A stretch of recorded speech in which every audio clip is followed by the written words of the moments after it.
Hi friends, good evening అందరికీ. నేనైతే మా పిల్లలు స్కూల్ నుంచి వస్తారని ఈవినింగ్ స్నాక్స్ ప్రిపేర్ చేస్తాను. పానీపూరి ఈవినింగ్ టైం కదా, వేడివేడిగా పానీపూరి, దుంపల పచ్చడి, నెక్స్ట్ రసం. చూడండి నేనైతే ఎలా ప్రిపేర్ చేశాను. మీరు కూడా పానీపూరి బయట కొనకుండా ఇంట్లోనే ఇలా ప్రిపేర్ చేసుకోండి, చాలా బాగుంటాయి. ఈ ప్యాకెట్ అయితే నాకు 30 రూపాయలకి ఇది పెద్ద ప్యాకెట్ వచ్చింది. ఇది నేను ఆయిల్లో వేసి ఫ్రై చేసిన ఎలా వేయాలి.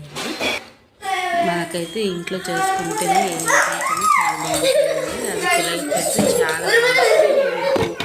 మన పిల్లలకి బయట ఫుడ్ పెట్టకుండా ఇంట్లో ఫుడ్ పెట్టడం వల్ల చాలా హెల్దీగా ఉంటారండి. ఇదిగోండి మా పిల్లలు అయితే స్నాక్స్ అయితే ఇదిగోండి మా పాప వచ్చిందని చూడండి. ఇదిగోండి ఇద్దరు వచ్చారు. పానీపూరి చూసి చాలా హ్యాపీ ఫీల్ అయ్యారండి. మీరు కూడా పిల్లలకి పెట్టండి.